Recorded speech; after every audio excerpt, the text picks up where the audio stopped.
Welcome to bonus content for the 6th Seal 2 here on Paladin Gaming. I'm sorry I didn't do this in continuity, but we are going to go through the system maps for each mission. So here we are in Delta Serpentis as of the first mission, no sanctuary, and we're going to start in the north and go from there. Delta Serpentis VI. Delta Serpentis VI, Akamna, the second gas giant in the Delta Serpentis system. Akamna is believed to have formed from the same stellar cloud as Vasudan. I guess that's Delta Serpentis V. The discoverers of this world sought to highlight Callisto and culture and initially proposed the name Ryzen for the planet. However, the Galactic Astronomical Association objected, arguing that Japanese origin names were already overrepresented in the name of celestial objects within the system. The name Akamna, though lacking specific meaning, was accepted as a nod to the ancient Gallic traditions. Despite being seen as something of a misfit, the name was not further contested due to the planet's relatively low cultural and economic significance compared to Vasudan, its larger and more prominent sibling. Factors contributing to this include Akamna's high stellar distance from Juno and its complicated astrographical position. Akamna is the outermost major planet in the Delta Serpentis star system. Positioned at 41.73% of the distance between the binary stars of Delta Serpentis AA, AB, and Delta Serpentis B, the planet's orbit is notably unstable and irregular. Astrophysicists believe that, like the system's third star, Akamna originally formed closer to the central binary and was gradually pulled outward as the third star drifted away, altering its trajectory with each orbital cycle. The planet is unusually cold and dim for a gas giant of its size and type.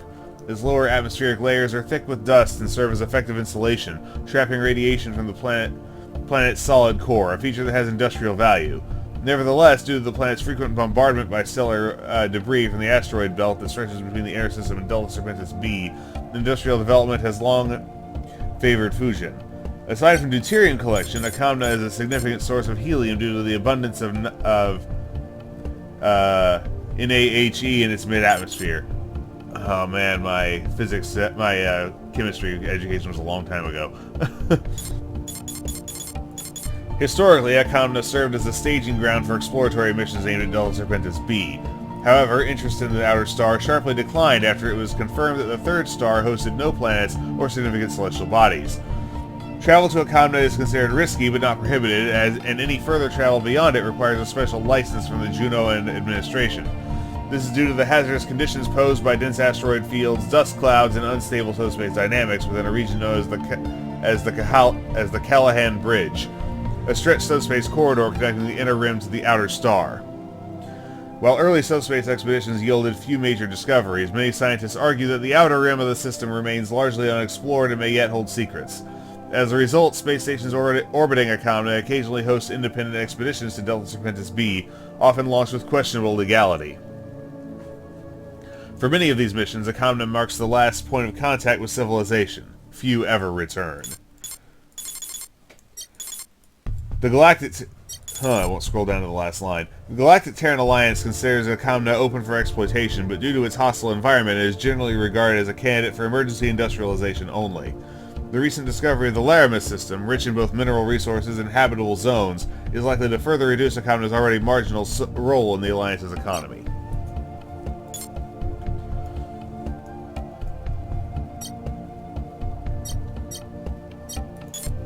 The Bastion is at the Beta Aquilae node. GTD Bastion is the legendary flagship of Beta Aquilae's 5th Fleet. The GTD Bastion is renowned for its countless victories during both the Terran-Vasudan War and the Great War. The ship and her crew earned everlasting fame following their miraculous triumph over the Shivan Super Destroyer Lucifer, Shivan flagship, which was destroyed by pilots from the Bastion within the Delta Serpentis Sol subspace corridor. This decisive battle is considered the end of the Great War and the single most important act of valor in the recorded history of Terran interstellar expansion. Although that same battle severed the connection with the cradle of Terran civilization, the Bastion endured and continues to serve as a paragon among Terran destroyers. Commissioned in 2328, the GTD Bastion was one of the original trio of Orion-class destroyers, alongside her sister ships the GTD Intrepid and the original GTD Orion. These vessels were designed to turn the tide of the Terran-Vasudan War. Stationed in one of the most hotly contested systems of the conflict, Bastion fought in numerous battles of varying outcomes. including the Battle of Talania, the clash in Centaur Passage, Operation Meridian, the scouring of the Inif Wastes, and the Vega engagement. Later, she played a pivotal role in key engagements of the Great War, such as the Battle of Deneb, the Battle of Vasudan, and ultimately the hunt for Lucifer. The Bastion was the only Allied destroyer available to participate in the final pursuit of the Lucifer, and she owes her survival to Admiral Scott of the GTD Creos, as the two destroyers confronted the HLP Prophecy just after the Lucifer entered the Sol jump node. Following the destruction of the SSD Lucifer, the 5th Fleet's flagship spent 2 months undergoing repairs at the Heliopolis shipyard in orbit around the planet Canaan in the Beta Aquilae system, yet her crew remained eager to return to active duty.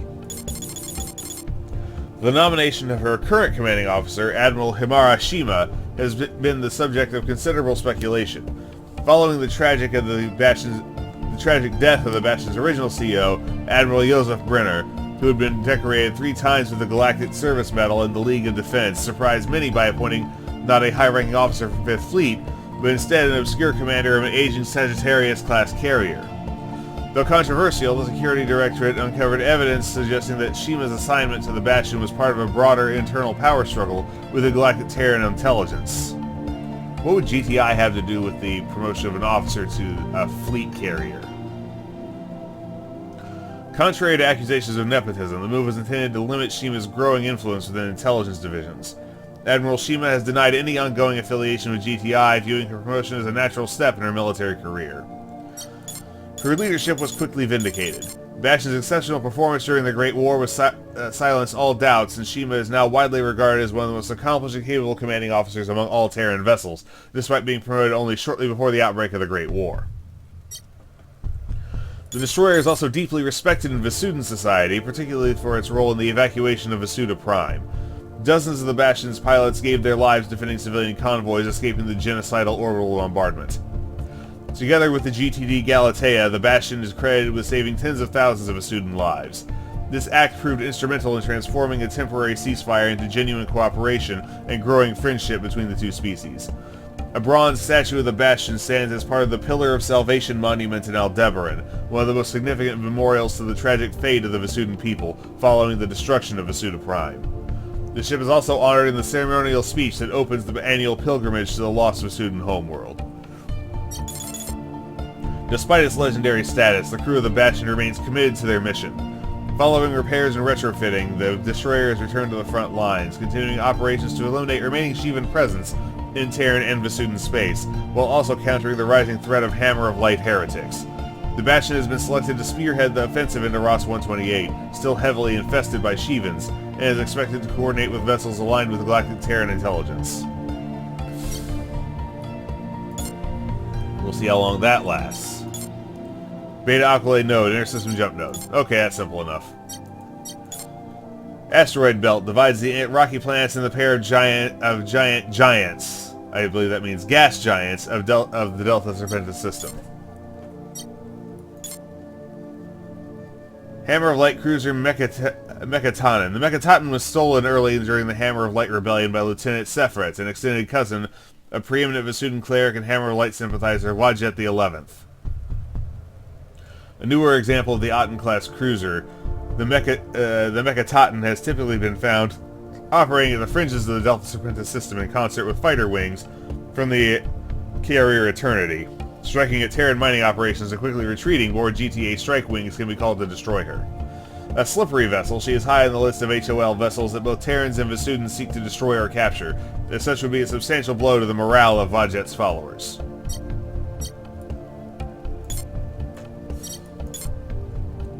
Delta Serpentis V, Fujin. Delta Serpentis V, a gentle gas giant with 0.872 the mass of Jupiter, is known as Fujin, the first extrasolar gas giant ever visited by humankind. Discovered and named by a group of independent explorers from Callisto, Fujin is deeply rooted in Terran pop culture, and is frequently featured across various forms of entertainment. Thanks to its upper atmospheric layers being rich in oxygen and maintaining temperatures similar to Earth's average, Fujin has also become a popular tourist destination. Visitors can experience the environment of a gas giant in ordinary clothing, with only simple rebreathers limiting their senses. You cannot smell it, but you can experience it in every other way, as the popular advertisement says. The planet serves as a gravitational anchor to 71 moons, 11 of which host permanent infrastructure, industrial or recreational, naturally attracting heavy traffic. Infrequent storms and stable atmospheric conditions have made Fujin the most developed source of deuterium available to the GTA colonies, with hundreds of refineries and processing facilities in low orbit.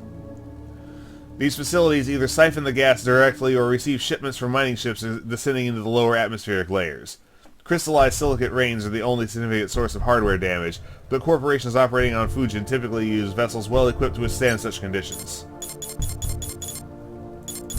Fujin was fiercely defended by the GTA Second Fleet during the Great War due to its strategic and logistical importance. Although casualties were high, the majority of Fujin's infrastructure survived the conflict with the Shivans. These valiant efforts, commanded by Admiral Whitworth, are already credited as one of the key factors in joint GTA PV victory in Delta Serpentis. Following the destruction of the Lucifer, Fujin's importance increased even further. His refineries were forced to quickly compensate for the logistical void left by the loss of supply routes from Jupiter and Saturn. Both the temporary GTA government on Al-Nasak Station and the civilian authorities of Juno allocated significant resources to expand Fujin's infrastructure, helping to sustain the economic lifeblood of the colonies now severed from Earth. However, Fujin's orbital defenses remain crippled by Shivan attacks and are unable to repel recent Hammer of Light raids. This has forced Admiral Whitworth to spread the Second Fleet across a wider area. In response, the Serpentian government welcomed reinforcements from the PVN 7th Battle Group, and 2 months ago, the first Oasis-class vessel descended into Fujin's atmosphere to provide fuel for both Imperial forces in Delta Serpentis and those participating in the Battle of Ross 128. Alright. An intelligence report. Intelligence report. Control of Delta Serpentis by GTA and PVN forces is currently estimated at 78.4%. Operation Vortex, launched by the joint GTA PVN coalition, was successful. Allied forces have regained control of the Delta Serpentis side of the jump node to Ross 128. Intelligence confirms that no Shivan capital ships remain in the system. However, Shivan raiding parties continue to operate from scattered supply depots across Delta Serpentis. Joint Command estimates that all remaining Shivan activity will be neutralized within 3 weeks. The Hammer of Light command ship HLD Prophecy remains at large, lending credibility to reports that the destroyer left the system at least 3 weeks ago. While Vasudan forces focus on eliminating residual Hammer of Light units, the Terran League of Defense is preparing their 3-destroyer expeditionary force led by the GTD Bastion, GTD Uhuru, and GTD Krios.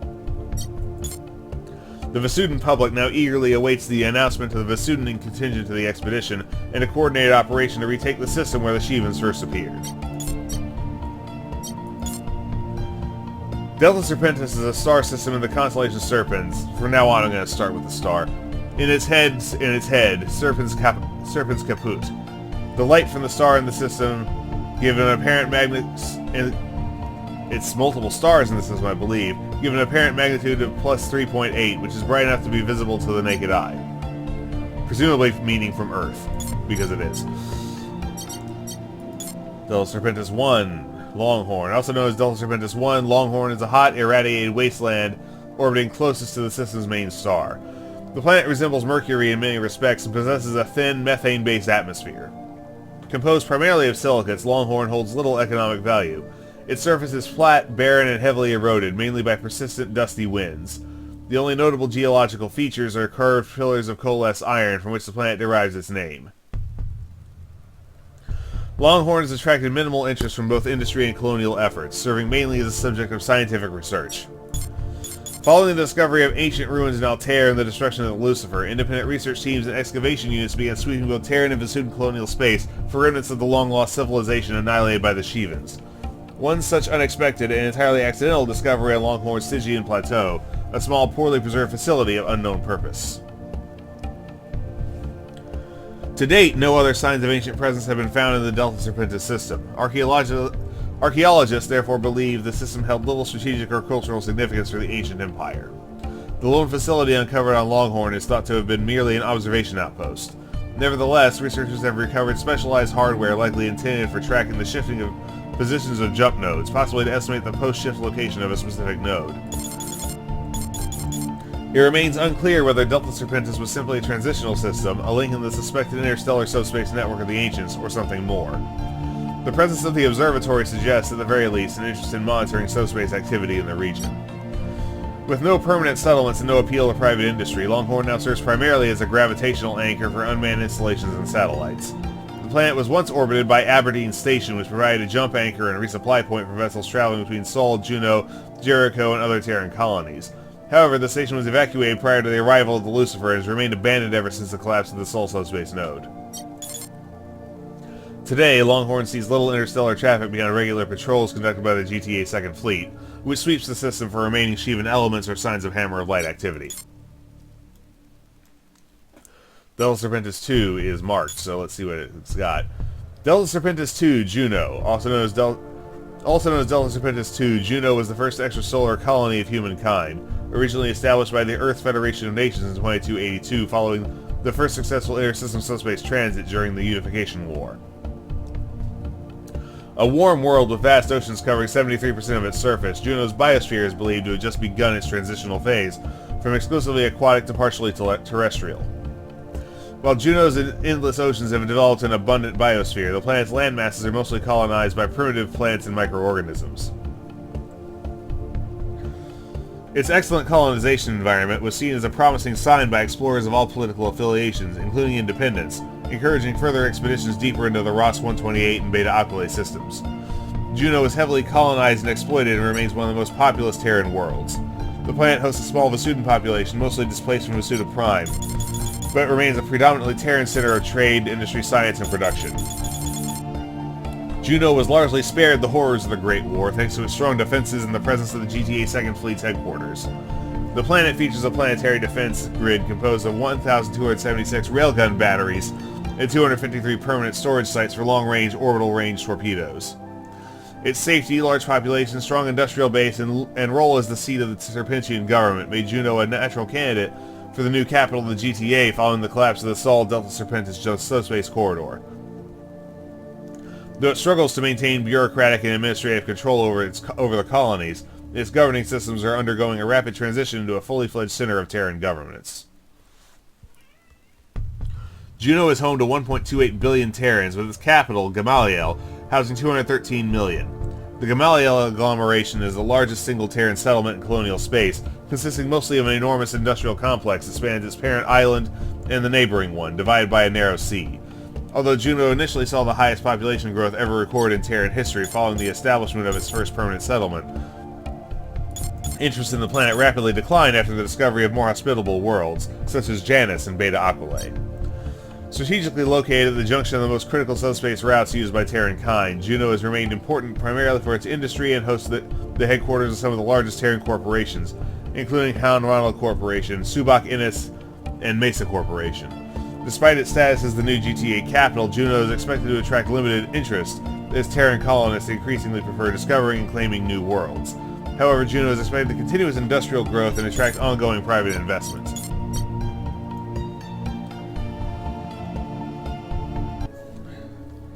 Alright, Delta Serpentis III. Sorry for the hitch in the music, I had to get a drink of water. Delta Serpentis III, Jericho. Jericho is the second habitable planet in the Delta Serpentis system. However, unlike Juno, with a habitability rating of 6.38, Jericho supports only the most basic conditions for sustaining liquid water, and its habitability rating is estimated at merely 1.72. This small, mountainous, icy world has surprisingly high gravity due to its unusually high density. Prolonged exposure to its dense and polluted atmosphere without a rebreather results in severe lung damage. The safety threshold is estimated around 45 minutes for Terrans and 90 minutes for Vasudans. Jericho would likely have seen little interest in colonization if not for the enormous deposits of mineral ore scattered across its endless mountain ranges. The planet's immense mineral wealth attracted industry, eventually transforming Jericho into a supply base for Juno and other colonial worlds. It is believed that Jericho was once an oceanic planet, but a shift to a more distant orbit turned it into the rocky, frozen wasteland it is today. Scientists theorize that Juno lost the majority of its water due to the close passage of an unknown celestial body. Some speculate that Jericho, not Juno. Because Juno definitely has, yeah. Where was I? So, to the passage of an unknown celestial body. Some speculate that the striking similarities between Jericho's residual biosphere and Juno's lush oceanic ecosystems might be the result of this same event, possibly suggesting that one planet seeded the other with life. If true, Jericho could be seen as the unfortunate victim of that cosmic incident. The planet is famous for its endless deserts of dense blue ice. If it's water ice, is it really a desert? Some of which were once oceans that were later uplifted by tectonic activity. I guess it's a desert if it doesn't rain. Jericho also appears to have had a volatile volcanic past, evidenced by enormous ravines, collapsed calderas, exposed sections of the mantle, and an irregular distribution of mass. Its most iconic landmark is the Blue Scar, a 34-kilometer deep ravine that runs diagonally across the entire eastern hemisphere.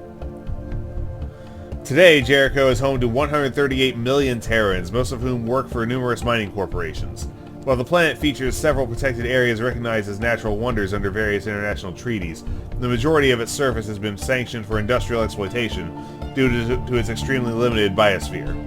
Public opinion widely holds that Jericho has no future beyond serving as a vast resource base to be mined until exhaustion, fueling the ever-hungry economy of the Galactic Terran Alliance. The enormous domes of Castalia rise from the Ascalon Basin near the northern pole, forming the planet's capital. This location is one of the few areas on Jericho where geothermal activity allows liquid water to persist on the surface for extended periods. Other permanent settlements are situated in similar geologic shelters, protected from fierce icy storms by ravines, caves, and mountain ridges. In addition to mineral extraction, Jericho also exports water in the form of large cubes of dense, crystalline blue ice. The GTA made little effort to secure the planet during the Terran-Vasudan War, believing that the Vasudan Empire lacked the weaponry to threaten cities shielded by natural formations. The Great War proved them wrong. While the GTD Bastion pursued the Lucifer to the Delta Serpentis jump node, the GTD Masana attempted to engage the SD Shemosh during the First Battle of Jericho. Shivan pulse torpedoes shattered several mountain formations, triggering massive avalanches of ice and rock, which buried at least 25 major settlements. Although the Masana ultimately repelled the Shemosh and its fleet, the Hammer of Light later used reverse-engineered Shivan torpedoes fired from the Prophecy with equally devastating consequences. Now, with the Serpentian government effectively administering the Terran colonial space, legislation has been passed to expand Jericho's planetary defense grid. The primary goal is to secure the steady flow of mineral resources to the Serpentian capital, world of Juno. However, projected spending in Vega, Polaris, and Capella may delay full completion of these defense systems until as late as 2358.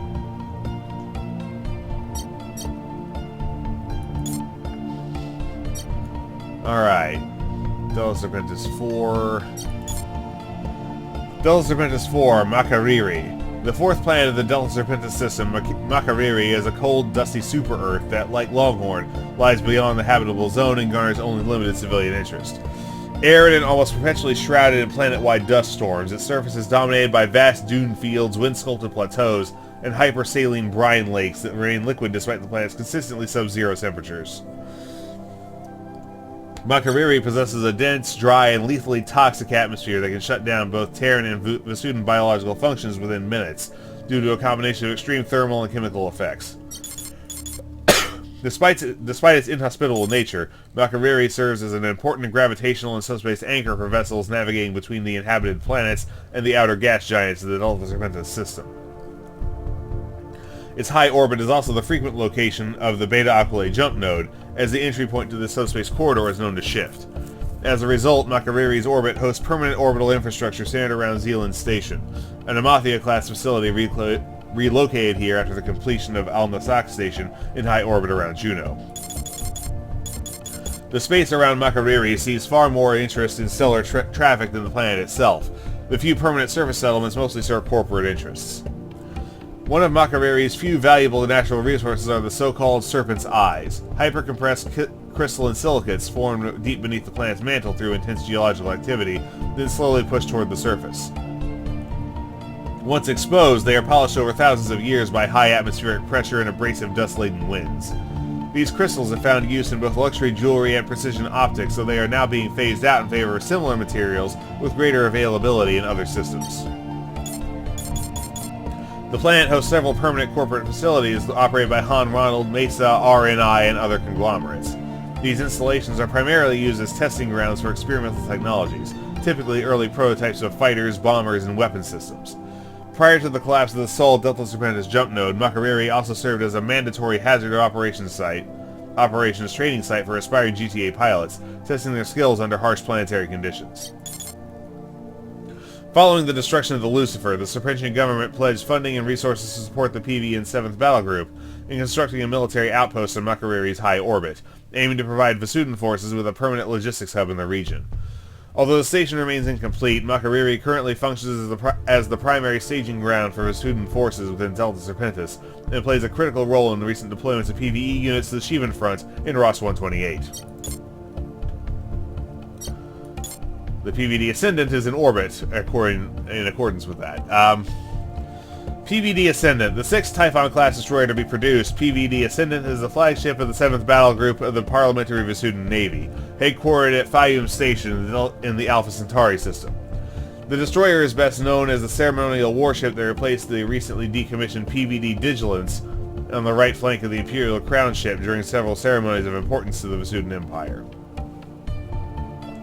These include the Abkabar at Peak, the Vow of Selka at the Wise, the Pilgrim's Watch, and most recently the March of the Fallen, which takes place every Vasudan month in high orbit above Vasuda Prime, before evolving into an anniversary celebration commemorating the first day of the bombardment of Vasuda Prime. Named after Khonsu Sepphoris the Ascendant, the first emperor and founder of the Khonsu dynasty, the PVD Ascendant is synonymous with prestige in Vasudan society. The destroyer participated in numerous battles during the Terran-Vasudan War and the Great War, always led to victory by Admiral Yamina, a former scholar turned military commander and one of the few female officers to command a Vasudan destroyer.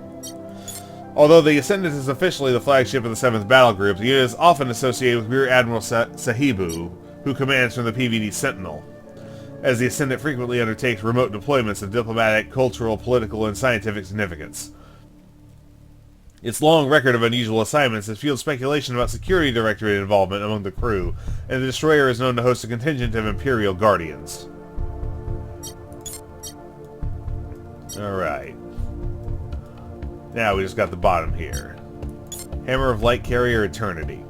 The Eternity is the command ship of the Bearers of Promise cell of the Hammer of Light, operating in the Delta Serpentis system. An Ujjat-class carrier, Eternity has been active in the region for at least 4 months. It replaced the HLD Prophecy as the centerpiece of Hammer of Light operations of the system, and has continued to evade both GTA and PVN forces since the Second Battle of Jericho. Formerly designated PVCA Wanderer, the carrier was decommissioned and mothballed in 2332. Like her sister ships, Obligation and Ecclesiarch, she fell into Hammer of Light hands following their siege and capture of the Sar shipyards. The carrier is known to have hosted Red Archpriest Radamant on at least 2 occasions, though it is not his permanent base of operations. Recent Security Directorate operations in Vega have confirmed that the founder of the Hammer of Light is no longer aboard Eternity. Her current mission remains unknown, though the GTA has reported at least 3 sightings of Eternity near the collapsed subspace node to Sol. Intelligence suggests that the vessel may be participating in remembrance rituals. Eternity has been refitted with reinforced armor and at least 4 cruiser-grade railgun cannons. Her combat capabilities are comparable to early designs of the Sobek-class corvette, developed by the Akaton Corporation at their shipyard orbiting Aldebaran. Ooh, the Sobek's already in development? While already a formidable warship, Eternity's true strength lies in her hangar bay. Intelligence there indicates that Eternity may be housing prototype exotic weaponry and strike craft engineered by Hammer of Light artisans. GTA and PVN positions in Delta Serpentis are likely being used as proving grounds for these new technologies. The destruction or capture of Eternity remains a top priority for both our forces and the Terrans. Alright, we're going to wrap up with a Ross 128 node blockade. The Intersystem Jump Node to Ross 128. GTC Tarentum. One of the Leviathan-class cruisers currently stationed in Delta Serpentis, Tarentum is a veteran vessel of the 5th Fleet based in Beta Aquilae. Produced as part of the first batch of Leviathan-class cruisers, Tarentum first saw combat during Operation Windrose, and gained recognition... Sorry, I won't indulge. And gained recognition after surviving both the Battle of Gulnara and the Battle of Talania. It was one of the few Terran warships to survive the latter engagement, but saw relatively little action during the Great War. While undergoing retrofitting at the massive GTI Al-Nassaq Station shipyard extension, the cruiser only participated in the final few battles before GTD Bastion attempted to eliminate the Lucifer and Delta Serpentis. The crew has expressed frustration over the prolonged assignment in Delta Serpentis, blaming bureaucratic inertia within the Galactic Terran Navy for the lack of proper rotation back to Beta Aquilae. Nevertheless, the veteran crew, known for their skillful use of long-range railgun batteries and advantageous positioning, continues to serve without question under Admiral Whitworth of the Second Fleet. Tarentum was recently assigned to protect the flanks of the PVD Pinnacle, which is currently securing the Ross 128 jump node, and assisted the Vasudan destroyer in eliminating both the SC Vapula and SC Rasulka. GTD Caralis. A Leviathan-class cruiser of the Second Fleet, Caralis was introduced to active duty just in time to be assigned to Operation Thresher, only to suffer a humiliating defeat during her first major sortie. Captain Bianchi, commanding officer of Caralis and one of the few surviving vessels, was initially blamed for the operation's failure. However, Admiral Whitworth of the Second Fleet strongly defended Caralis' crew from being made scapegoats. Despite its short operational history, Caralis quickly redeemed its reputation by participating in several key engagements of the Great War, including the Battle of Vasudan and the Firestorm of Janus. The crew's positive, can-do attitude was noted by the Admiralty, and the cruiser is now one of the record holders for Galactic Service Medals among all GTA cruisers. Following the Great War, Caralis successfully returned to her home system, took part in the Second Battle of Jericho, and was later assigned to assist Vasudan forces in tracking down remaining pockets of Shivan and Hammer of Light activity in Delta Serpentis. The cruiser recently joined the PVD Pinnacle in blockading the Ross 128 jump node and, along with the Tarentum, successfully eliminated the SC Vapula, a Lilith-class cruiser. And finally, the Pinnacle. PVD Pinnacle, the renowned flagship of the first battlegroup of Vasuda, the Pinnacle is commanded by Admiral Hamun, one of the few Vasudans to earn true heroic recognition during his penitent pilgrimage, and bearer of the title Hopraka, Reclaimer of Names. Despite the relatively young age of the Typhon class, the Pinnacle is widely regarded as the paragon of Vasudan destroyers, having operated near the Empire's capital for the majority of her service life. She is credited with saving countless civilian lives during the Terran-Vasudan War and the Great War, alongside dozens of confirmed cruiser and capital ship kills, both Terran and Shivan. Admiral Hamun's tactical brilliance and the Pinnacle's elite crew foiled the GTA's Operation Thresher and Antares nearly single-handedly. The Pinnacle was the first of 4 Model 1 Typhon-class destroyers to be completed. For its first 3 years of service, she was known simply to Terrans as PVD Typhon. Her Vasudan name references a speech by Emperor Khonsu I delivered during the first visit to the construction site. This vessel must be the pinnacle of the craftsmanship of our artisans, or none of us will live to see another. I believe that means Khonsu II. That mistake was made in a command briefing earlier too. Commissioned in 2333, the destroyer was first deployed to Vega, where it decimated Terran defenders who vastly underestimated its combat capabilities. Manned by veterans and survivors of the Terran-Vasudan War, the Pinnacle is known for its exceptional combat efficiency. Admiral Hamun's leadership forged his tightly bonded crew, united by camaraderie and a shipboard culture that rewards individual initiative by junior officers. Declassified records from Galactic Terran Intelligence shared with the PVN after the truce confirmed that the Terrans had also taken notice. Terran sources estimate that Pinnacle operates 28.4% greater combat efficiency than a standard Typhon-class destroyer. She was designated a Class A threat, one of only a handful of ships so classified before the arrival of the Lucifer. Unlike the older Autumn-class destroyers, Pinnacle was never intended to serve as the Emperor's ceremonial throne ship, but as a true vessel of war. It has since become a symbol of Admiral Hamun's personal quest for redemption. As the only PVN officer to reach the rank of Admiral during his penitent pilgrimage, Hamun of House Rashpa was deemed dishonorable by the gathering of scholars when he ordered the PVCA Servitude's crew to abandon ship during the Battle of Talania at the urging of the Terran Admiral Victor Rinnick. Rinnick spared the lives of Hamun and his crew, knowing full well that Vasudan society would see them as cowards. In response, Hamun invoked the right of reclamation, with both the Parliament and gathering present as witnesses. The former crew of the Servitude continued their service in the PVN, and Hamun himself faced Admiral Rinnick and the GTD Eisenhower multiple times aboard different vessels. Eventually, the Admiralty selected Hamun to command the first Typhon-class destroyer. According to popular accounts, when Pinnacle crippled the Eisenhower during the Vega engagement, Admiral Hamun is said to have quoted Rinnick's own words from the Battle of Talania and offered the Terran crew the opportunity to evacuate. Rennick allowed his crew to evacuate, but chose to go down with the ship, remarking, "I will never become a coward like you, Hammond." The destruction of GTD Eisenhower paved the way for a decisive PVN victory at Vega. Today, Pinnacle is all that remains of the once mighty 1st Battle Group, which was nearly annihilated by the Shevans during the Battle of Vasudan Prime. The destroyer has participated in numerous successful deployments, assisting in the evacuation of the GTA's Tombaugh station in Ribos and eliminating the SD Shimosh alongside the GTD Vasa. Due to its spotless record and formidable reputation, Pinnacle was chosen to lead the Vasudan Expeditionary Force into Ross 128, the last Shevan stronghold in known space. The destroyer currently leads the blockade of the Ross 128 Delta Serpentis jump node as the 1st and 4th battle groups gather their strength for the final push. Pinnacle is expected to be at the tip of the spear when the operation begins.